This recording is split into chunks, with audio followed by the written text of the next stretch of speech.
What is going on, everybody? This is the Undefeated by Choice podcast brought to you by Still Fist, and we are finally back. It's been a while. We've been taking some time off. The owners are big hunters. They've been up in the mountains. They've disappeared for a while, so we haven't had a fight card, but now we're back, and today we have got one half of this October 19th main event, Mr. Gregg Mcfarland. How's it going, my man? Howdy, how's things? Things are great. I'm glad we could get you on the show right before this big. I mean, this is a big fight. This is a fight that everybody is talking about and looking forward to. I mean, how excited are you to finally get this one going? I've been at this a while, and I have no doubt Rowdy's going to bring it. So I'm getting pretty excited. Been working hard, been hunting harder, doing my thing. Have you been up on the mountain with the Pattons? I've never actually hunted with them. I've been fishing with them a couple times.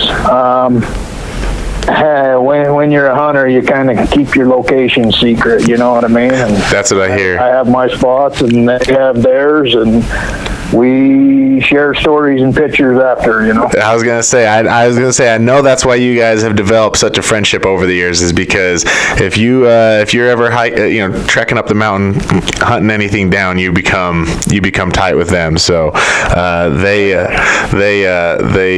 got nothing but good things to say about you. Like you said, this fight you have with Rowdy, that he's gonna bring it. I was gonna save this for a little later in the interview, but both of you have been at this for so long. How is this now just happening? Why are we? I mean, I'm excited that it's now just happening, but I feel like this fight could have happened forever ago. That's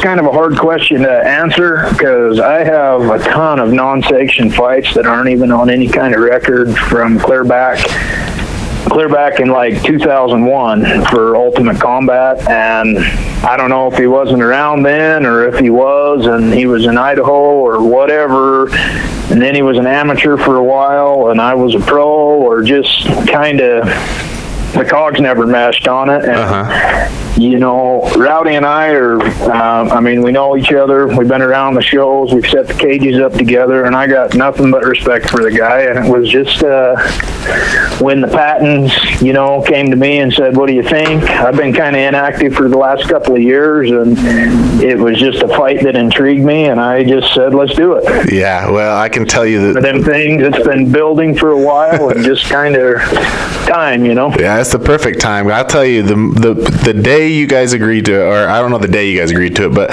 the day Pat told me about it was at weigh-ins. I believe it was in August, and he was like, "I've got this main event in October," and he was beaming.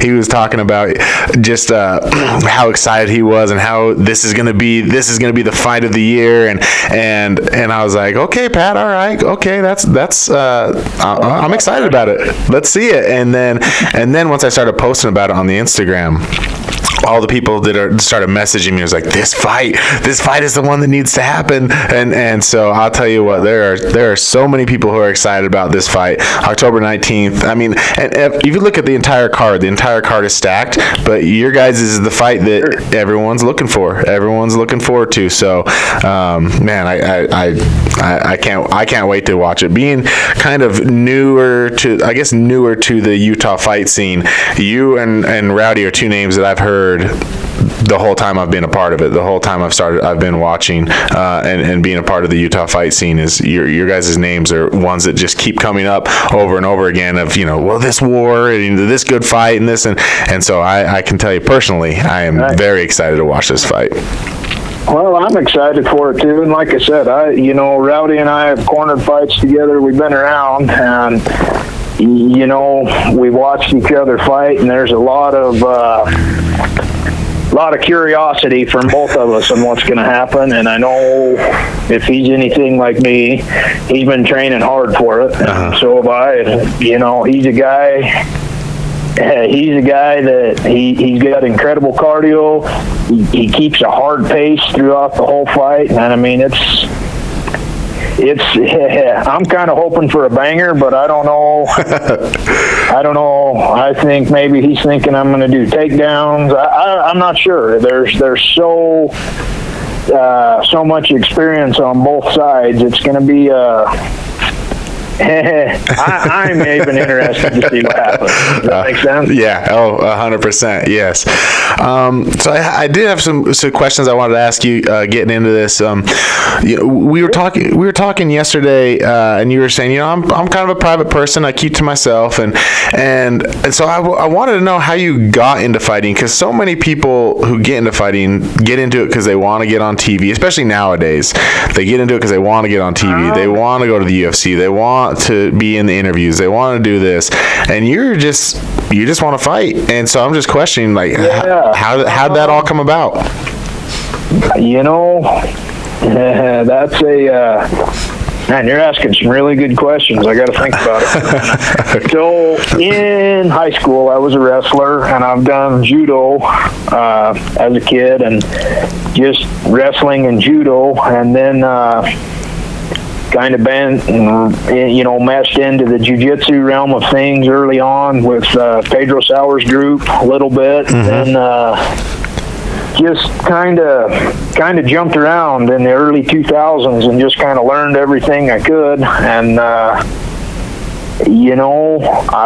one night I ended up watching about 1 o'clock in the morning and watched the Ultimate Combat. I was like, man, that's right at Sandy Station. We'll give that a try. And kind of got into that. And back in those days, the best records weren't kept and that kind of thing. But somewhere along the course of time, I don't know if you've heard of Daniel Berry. I've heard the name, yeah. So when we actually all got licensed and sanctioned, and they quit fighting in a boxing ring and actually had a cage, Dan and I, he's actually one of my best buddies now, just had a banger of a fight, and I've been a hopeless addict ever since. So that story resonates with me. I just kind of fell into it, I guess you could say. Just one of them things, I completely understand. That story resonates with me in a big way, because I actually remember watching the Ultimate Combat Experience. I remember being downstairs in my room watching it and thinking, I kind of want to try that. And I was, at that time, I was 18, and I go upstairs to my dad, and I told him, like, hey, Dad, I think I want to take a fight. And he's like, I think you're an idiot. That was his response. I think you're an idiot. You're going to get your head kicked in. What are you doing? And that was that kind of killed the dream for a minute. I kind of stopped. I was like, well, okay, if my dad doesn't want me to do it, I was very loyal to whatever my father told me to do. So I was like, oh, I guess I won't. So I didn't, and it took me many years later to finally be like, all right, Dad, I'm doing it, and for me to step in for myself. But like I said, I kind of fell into it, but the fruits of being in the realm of MMA have given me so many good friends and so much respect for other people, and it's kept me in good shape in my late 30s, and there's just so many positive things about it. It's a part of my life now, and even though I'm a pretty deeply private person, I do enjoy going down and socializing at the fights and seeing the people and talking to the old guys that came from those days, the Ultimate Combat days, and just brings back a lot of fond memories, Yep, I completely times, and I completely understand. Getting involved with Steel Fist, and when Kevin and Pat got into it and really started promoting shows and that, I got pretty fortunate. I fought on their first like a last man standing tournament kind of thing, 155 tournament, and had some pretty good one-rounders there. And that, I'd been fighting for 5 or 6 years before that, and then got in that tournament, and that really, for some reason, just projected me out there to everybody. And then it was like, oh, this guy's for real. But before that, it was just I don't know. I kind of like flying under the radar and kind of being a nobody. You know what I mean? But coming down and winning fights, and then everybody's like, "Whoa, who is this guy?" And I haven't really, since that last man standing tournament, that hasn't been a thing. So it's kind of a humbling thing, you know? Yeah. Well, I mean, after that, I kind of had to up my game a little bit. You know, different things. The game has evolved so much over the course of my time in it. It blows my mind. Some of these guys that are up and coming into it now are just phenomenal in grappling and striking, and just I look back at what the game was years ago. It was a striker versus a grappler, you know, really stylistic type fights, and now everybody's so well-rounded. A person like me had to go and get some striking at some place and had to get some jiu-jitsu at another, you know, I had to evolve. The game evolved. Well, that's a perfect segue into the next set of questions I wanted to get into. I wanted to ask you where you're training at, who do you train with, who's your coaches and your main training partners, and how's that going for you? So I've been hitting up down to Wasatch Combat Sports quite a bit. Okay, I love that place. Yeah, so I mean, I've been going in there and doing the sparring sessions in the morning, and then we don't judge me too harshly, but I'm not your typical gym goer. I do like to go to gyms just for the different bodies and the different vibe, but we have a pretty tight-knit clique of people that I've been involved with over the course of my time. Guys like Chris Wellman and Chris Ricks and some other guys up in Oakley. We actually have our own set of mats and our own kind of thing up in Wellman's basement. We kind of fight club it a lot. Yeah. But I mean, that's the problem with living in Heber City. There's not a really good MMA gym or jiu-jitsu place or any kind of thing like that, so it's either traveling to Orem, Provo, Salt Lake, wherever, to be able to go to a gym like that. And I'm a guy with a full-time job and 4 kids, so fight clubbing it just works. If we can all meet up at midnight after work, that's when we do it. I'm sure your wrestling roots are what stemmed you and being able to be able to do that, because that's that grind mentality of, well, the day's done, I still got to get my work in, it's midnight, who wants to fight? That's kind of how we do it. And I mean, being able to go down to the sparring sessions at Wasatch Combat Sports, that's been huge for my kickboxing, because there's, a lot of really, really talented people there to push me along. We've got another friend that kind of turned me on to that. His name's Nick Birch. He's had a fight for Steel Fist, and he's been into the kickboxing with them for a while. So kind of bumped into him, and he's like, dude, you should come down here with me. So kind of did, and not getting up at 4 in the mornings for the birds, but that's, we're down in Orem by, 5:45. Spar hard for a couple of rounds. We leave, and I can make it back to work in time. So we just kind of get it when I can get it, Yeah. Well, I mean, I got nothing but respect for someone who can do that. I mean, I've got a few jobs right now, but I've only got 1 kid, and I feel like, man, I ain't got no time to do this. My teammates are asking me to come out, and I'm like, man, I do what I can, but I can't, but I'm not waking up. It's hard, man. I get it. It's at 4 in the morning for the birds, that hit home. Yeah. I got 4 kids, and I got 3 little girls that are into clogging big time. I got a son that plays football and does wrestling, and I still got to be dad and all this too, So I still got to go home or get up and make that money. I train when I can, and I mean I'm pretty consistent. 3 or 4 days a week. There are weeks where it's only 2 days a week, but it's for 3 hours that 2 days a week. And just like I said, I put in the work when I can. Yep. Well, I got nothing but respect for that. I know where you're coming from on that. Plus, I do a lot of hiking in the mountains at elevation. I actually work up at Daniel Summit Lodge, so I'm up at 8,000 and 10,000 feet every day.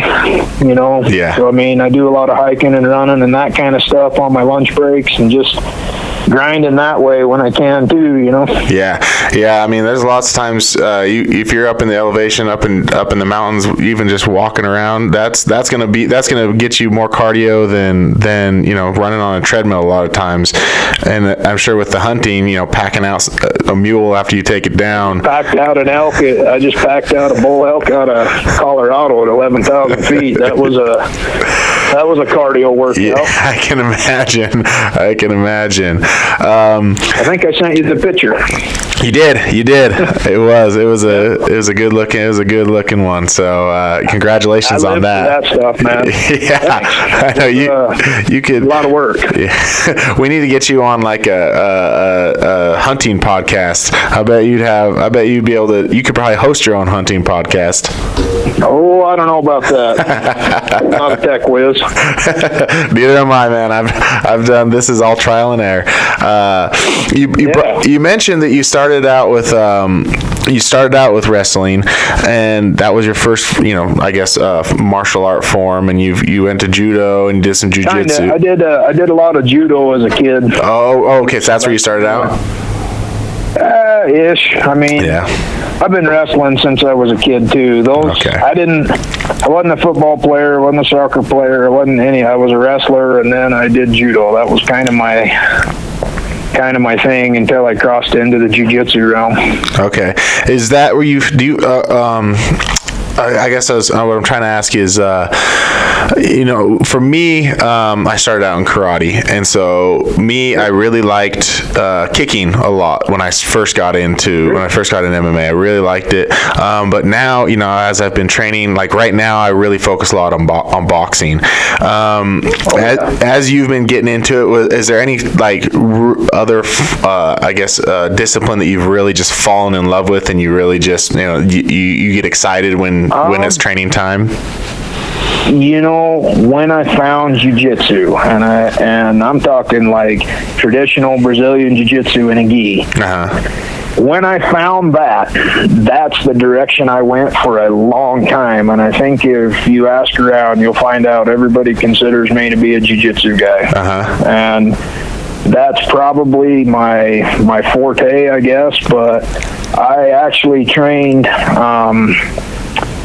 It's called Shorin-ryu karate, but it's point fighting, really fast-paced point fighting, and kind of broke into that realm, and that improved my striking, and then started getting way more into the Muay Thai. I try to be, instead of being specific, grappling or specific boxing, I try to do all of it. I don't know. I lean on my jiu-jitsu and my wrestling a lot, but I like to strike. But I've had to evolve too. I haven't always been the greatest striker, but I train in it a lot. I don't know if that answered your question or made any kind of coherent sense. No, it does. It absolutely did, and it kind of leads me into my well, it doesn't lead me into my next question, but what I was going to say is, looking at your record, going over your stats, a lot of your fights, it doesn't tell how you won the fight because it was under the Ultimate Combat, so it just says you either won or lost. Sure. But towards the end, once you start fighting for still fists and things like that, then your records, then your how the fight ended, and like all of them are first round finishes. And I was going to ask you if you just hate cardio that much, you just go in and try to finish the fight as quick as possible. I get lucky. But I get lucky. If you look at my fight with Josh Buck, I knew he was coming to knock my head off. I just knew it. So I cracked him hard with something, and he shot and ended up rolling around on the ground, and he ended up in a triangle into a TKO. You know what I mean? Yeah. I mean, it's it's not that I hate cardio. I just if I go to the ground, I'm kind of dangerous because I did so much of that for so long. That was what I leaned on. Yeah. You always go back to what you know, and I've been lucky that way. I wouldn't say right, wrong, or indifferent. I've been lucky to get some fast submissions. Yeah. Well, and what I was thinking was when you were explaining that your background in the point fighting, the fast-paced point fighting. Sure. I mean, that's always gonna end a fight real quick, because a lot of people are, they got their stand up, and it's not really, it's more boxing. So you have the point fighting where you're gonna throw lots of kicks and stuff, but it's fast paced. You get those coming at you. That's a different style than what most people are used to. Most people are used to either. And that's another thing where I was a little ahead of the curve, because I had a good mentor in Manny Garcia, who, is, I don't even know what his rank is. It's like a red belt in jiu-jitsu. He's just been doing it for so long and had a lot of good guys, and just kind of spent so much time with him. A lot of kicks, a lot of, like Bruce Lee, really snappy, really fast kicks, that kind of thing. So I kind of get where you're coming from with that. It's not something a lot of guys see because they train so much Muay Thai or whatever. Yeah. You know what I'm saying with the set bounce? Yeah. I try to always in my stand-up be in a set bounce instead of like the Muay Thai march. Yep. You know what I mean? Yeah, I know exactly what you're saying. And that's and it's definitely something that not a lot of people are used to. I think and I hate bringing up his name because I'm not a huge fan, but Conor McGregor throws a lot of people off with his style. Great footwork. Yeah, because he'll be bouncing and in that side stance a lot, and it kind of throws people off. I think I believe it was great elevation changes, all of that from the set bounce. So it's kind of hard to see where he's moving to, and I think that's a lot of his game is the misdirection with the set bounce, moving his feet, and then people are like, "Oh, whoa, where's he going?" Yep. Yep.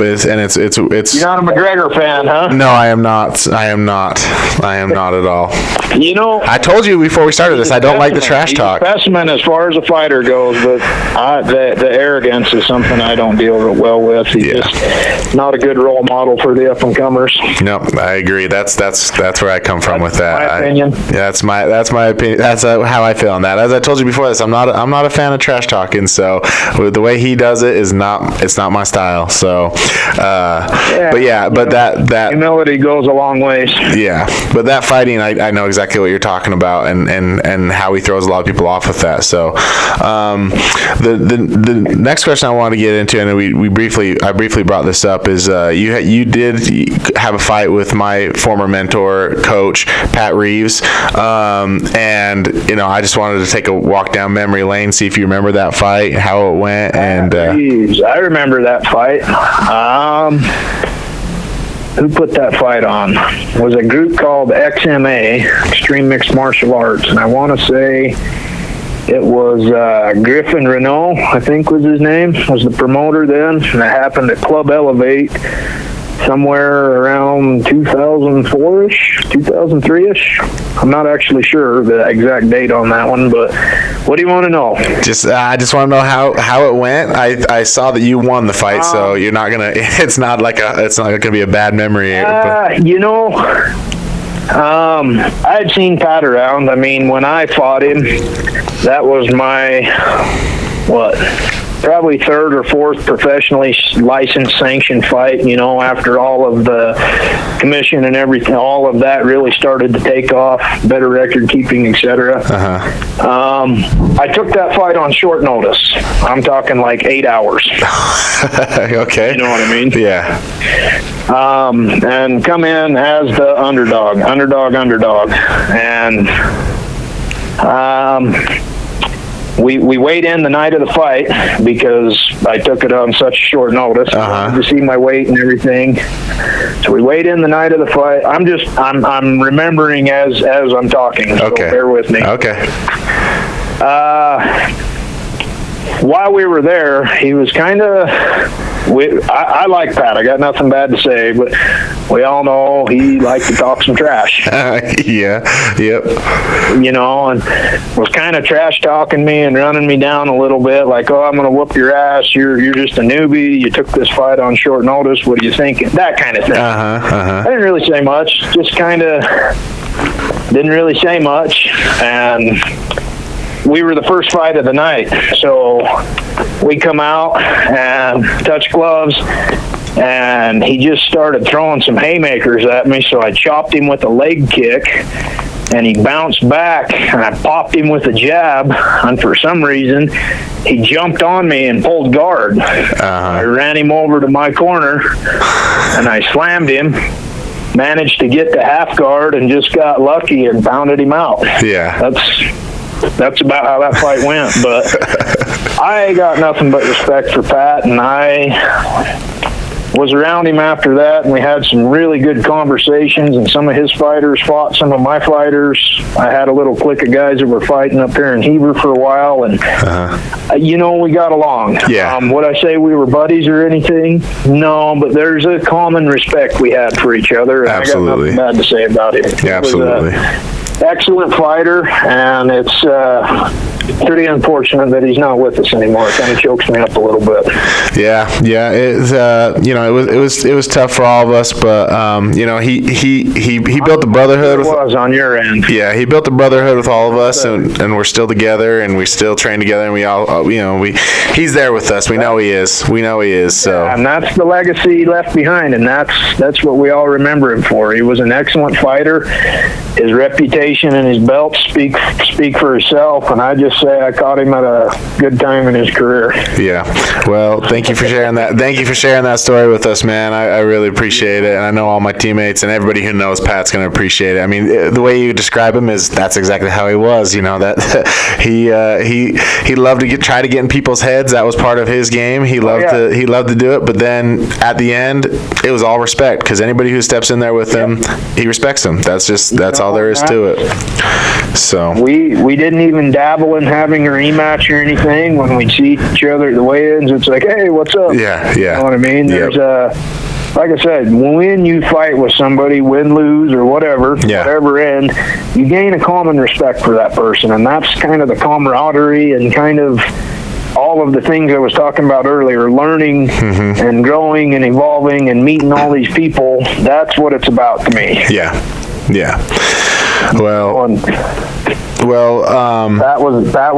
he was a very well decorated, very skilled fighter, and like I said, it's damn unfortunate he's not with us anymore. Yeah. Yes, it is. But yeah, again, thank you. That was some deep stuff. Yeah, thank you for that story. Now you've got another fighter that you obviously respect and have a lot of respect for. You've got coming up October 19th against Rowdy Akers. Where do you see the strengths in Rowdy's game? What do you see his what do you see his strengths being? Rowdy is an in-your-face type fighter. I've watched him fight a lot. There's no backup in that guy. He comes to win, and he's got cardio for days. And I mean, he's pretty well rounded. I mean, there's a wealth of experience that he has. He's had a lot of really tough fights. He's got a lot of really positive strengths. It's going to be kind of hard to contend with. But I've been around a while too, and I'm an old dog with some tricks still too, Yeah. Is there any? Like I said, it's going to be interesting. I really don't know where it's going to go or what's going to happen with it. Yeah. Well, I was going to ask, and I think you've kind of answered this question throughout this entire podcast. But I was going to ask: is there anywhere in the fight that you kind of hope it goes to? And it sounds to me like you kind of hope it goes to the ground. That sounds like it might be your strength. I haven't seen Rowdy's ground game a whole lot. Do I feel stronger there? Maybe. Like I said, I kind of want a banger. I would like to have a three-round slugfest. But we all know in MMA, that's just not how it works. Eventually, it'll end up on the ground. Yeah, the fight game doesn't. Nature of the sport. The fight game doesn't care about your wishes. Yeah. So, like I said, I would like to have a slugfest, but, I'm confident if it goes to the ground. I'm kind of, like I keep telling you, it's going to be interesting. I'm not really sure where I want it to go or what's going to happen because of we're pretty equally matched, I'd say. How's that? Yeah. No, I would agree. I would agree with that.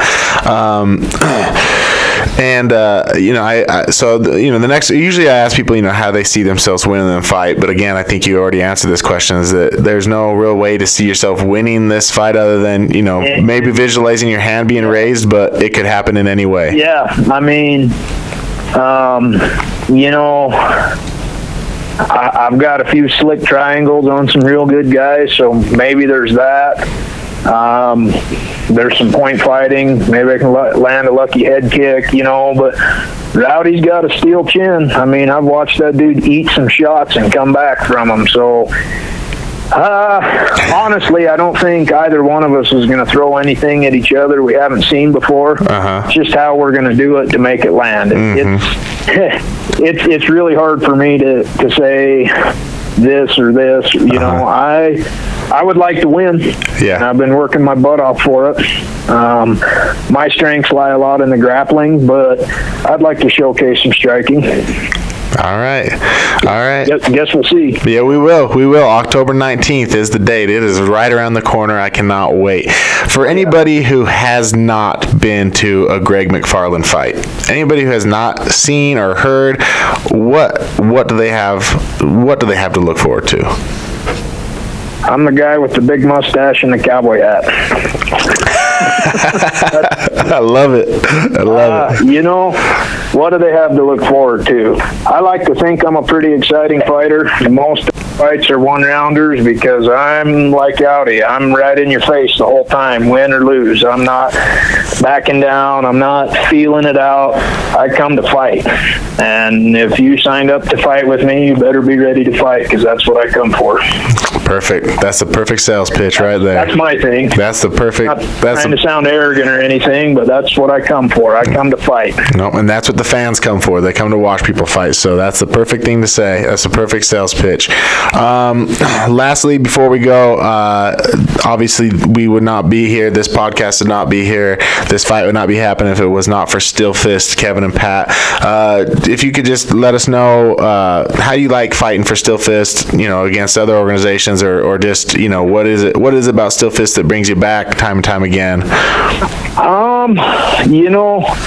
From the first night I met Kevin and Pat, them guys have really just kind of been there through the thick and the thin for me, and there's some other promoters that have been there too, but Kevin and Pat are the kind that they call me every couple of weeks, whether I've been active in fighting or not, and kind of made me feel important, made me feel like I was somebody, made me feel like everything that I did over the course of my years in this was worth something to them. I just get choked up talking about those guys, because I've been through a lot in my personal life, and they've always kind of been there to pick me back up and say, hey, this is this and this is this, and let's go fishing, or when, I had a fight with James Francis and blew my knee out, and just, Kevin took me fishing the next day after that, just to kind of say, man, that sucks. Yeah. Yeah. You know what I mean? Yeah. So there's so much good I could say about him. I could stay on the phone forever. That's just, that kind of person in the fight realm is hard to find, and for them to do what they do for all of us as fighters means the world to me. Yeah. Hopefully it means the world to all the other fighters they promote for. Yeah. I got nothing but respect and good things to say about them. Well, thank you very much. And I know they think just as highly as you. Just talking to them and just being around them the short time that I have, your name has come up time and time again, especially leading up to this fight, and they do think the same. So with all that being said, Gregg, thank you so much for doing this podcast, doing this episode. Is there anybody else before we hang up? Is there anybody else you want to thank? Is there any sponsors or anything you want to give a shout out to before we go? Well, I want to thank you for giving me some of your time and talking to me, because I'm not a real social guy. Well, you did great. I want to thank everybody at Wasatch Combat Sports for pushing me hard.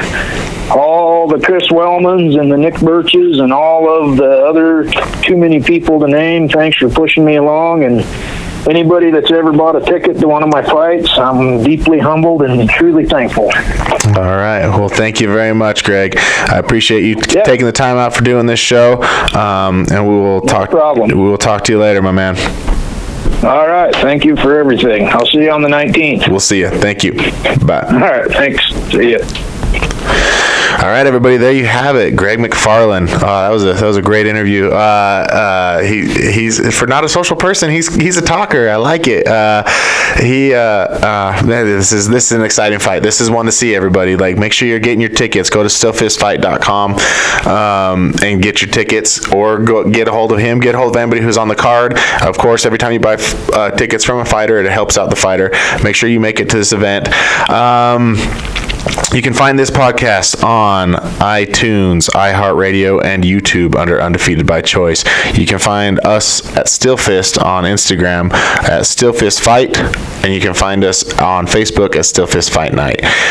Make sure that you like, subscribe, and share. Make sure you make it out to the fights. October 19th, I believe they're calling it Frightmares. That's the name of the card. Make sure you make it out of this, everybody. I promise you, this is not a card you're going to want to miss. You're not going to want to miss any of these fights, any of these fighters. The whole card, the entire card is stacked. It's going to be a great night of fights. Make sure you make it out to the Union Event Center. Everybody, be good to yourself. Be good to each other. I love you.